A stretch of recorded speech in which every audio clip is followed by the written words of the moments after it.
Come on, let's hear it again for John Watry! Thank you very much. Teenagers.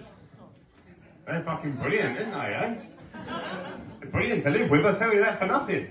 We were on our third go. Messed up the first two, so we thought, you know, third time's lucky. Turns out it really fucking isn't. Who'd have thought? Only last week he was in the kitchen cooking himself some bacon and eggs. Fair enough, he wants to cook himself some food. You know, good on him, there's nothing wrong with that. But what I have an issue is the aggressive language that he talks to his food with. Literally, he's in there like that. Fucking eggs, why don't you just turn over normally, you fucking wanker? Who calls an egg a wanker? You know, I said, Charlie, you can't call an egg a wanker. You know, he can't answer back, give it a chance, huh? Anyway, fast forward 24 hours, and I'm in the kitchen, and I think, I'll cook myself some food. I go to open my utensils drawer, and... Oh, try again. Not having it. You guessed it, fucking potato masher. Every single time, no matter how often you put it in there, it always jams up your drawer. I swear, I could put my potato masher in an empty drawer, go out for an hour, come back, and that drawer's gone now. That drawer's dead to me. No longer to be opened ever again. Now, I'd like to know when this became a thing as well.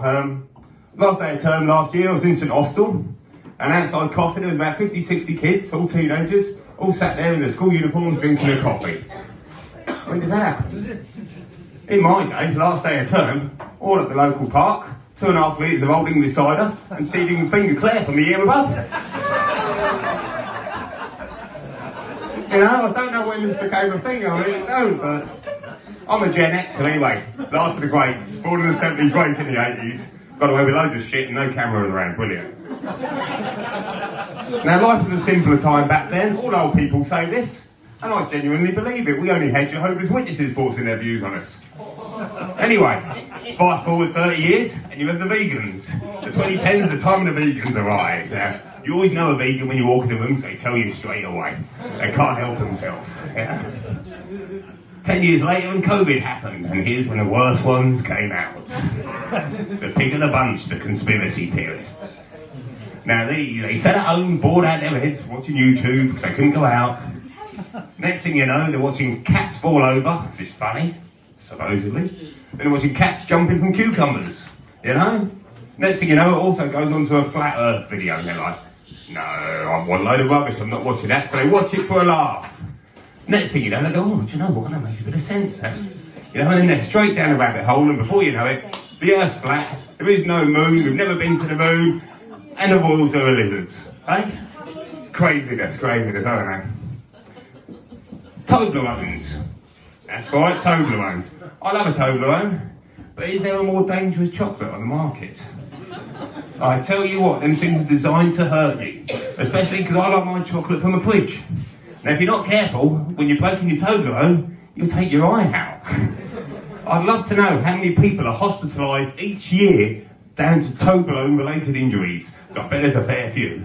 I don't know what you're thinking, just turn it upside down. You risk slicing your bleeding throat open. Now, this is from Switzerland.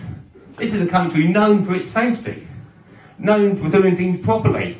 Even the cheese has holes in over there. Why can't they just make normal shaped food?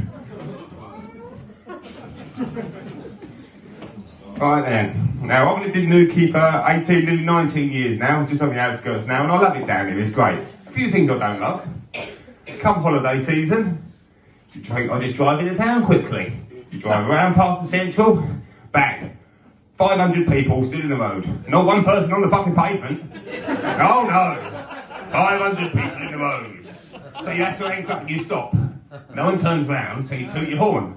Then they do one of two things. They either turn round and look at you like, what are you fucking doing now?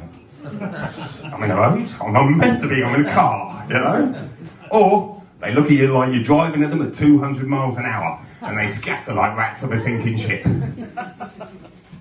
Now, unfortunately my wife's legs don't work. There are some benefits, you can't run away. But the hills in Cornwall aren't very nice for wheelchairs. You try pushing a wheelchair up from the fucking harbour. I tell you. Now, you've got to really commit to that shit. You're like that, you push it up, you bend it over, you're pushing, you get to the top and you think, oh, you know, and everyone looks like that must be really hard. Now that's hard, but harder is pushing them down the hill. You've got to fucking hang on. Or let go. So you're there like this, you're fucking hanging on. There's always that constant urge.